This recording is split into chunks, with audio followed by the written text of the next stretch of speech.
قرب قیامت کی نشانیوں کا اظہار ہوگا۔ پہلے قیامت کی نشانیاں ظاہر ہوں گی، پھر اس کے بعد دجال کا نکلنا ہوگا۔ دجال اپنے کرتب وغیرہ دکھائے گا۔ دجال کے بعد پھر حضرت عیسیٰ علیہ السلام کی تشریف آوری ہوگی۔ اس کے بعد حضرت امام مہدی رضی اللہ تعالیٰ عنہ کا ظہور ہوگا۔ پھر یاجوج ماجوج قوم جو ابھی قید کی ہوئی ہے، حضرت ذوالقرنین علیہ السلام نے ان کو دیوار کھینچ کر قید کر دیا، پھر ان کا نکلنا ہوگا۔ اس کے بعد جب یہ یاجوج اور ماجوج جو ہیں یہ قتل کر دیے جائیں گے تو پھر ایک جانور نکلے گا جس کا نام ہے دابۃ الارض۔ اب دابۃ الارض جو ہے یہ کیا چیز ہے؟ یہ ایک عجیب شکل کا جانور ہے جو کہ کوہ صفا سے نکلے گا اور تمام شہروں میں بہت جلد پھرے گا، فصاحت سے کلام کرے گا، یعنی صاف ستھری اور بہترین جو ہے عربی میں یہ گفتگو کرے گا۔ اس کے ہاتھ میں حضرت موسیٰ علیہ نبینا علیہ السلام کا عصا ہوگا اور حضرت سلیمان علیہ السلام کی انگوٹھی ہوگی۔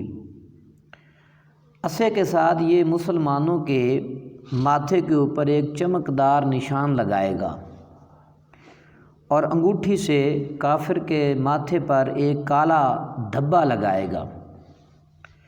اس وقت تمام مسلمان اور کافر جو ہیں یہ اعلانیہ طور پر ظاہر ہو جائیں گے۔ یعنی یہ جو جانور ہے دابۃ الارض، اس کے پاس عصا بھی ہوگا موسیٰ علیہ السلام کا اور حضرت سلیمان علیہ السلام کی انگوٹھی ہوگی۔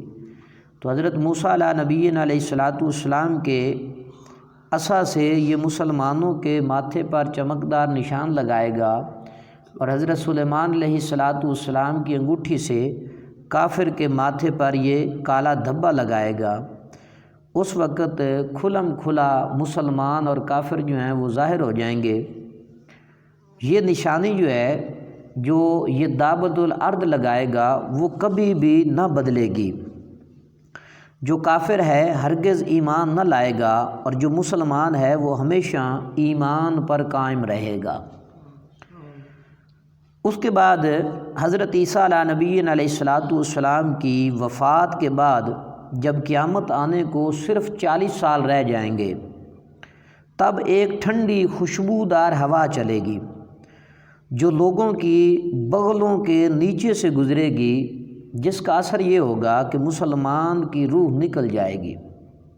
یعنی جو ٹھنڈی ٹھنڈی ہوا چلے گی خوشبودار، لوگوں کی بغلوں کے نیچے سے وہ گزرے گی، اس کا اثر یہ ہوگا کہ جتنے بھی مسلمان ہوں گے وہ فوت ہو جائیں گے، دنیا سے رخصت ہو جائیں گے، ان کی روح نکل جائے گی اور کافر جو ہیں وہ رہ جائیں گے اور انہی کافروں پر قیامت قائم ہوگی۔ یعنی جب صرف کافر رہ جائیں گے تو اس وقت قیامت جو ہے وہ قائم ہوگی۔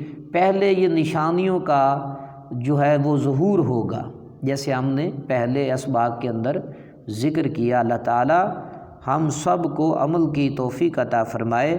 وآخر دعوانا ان الحمد للہ رب العالمین۔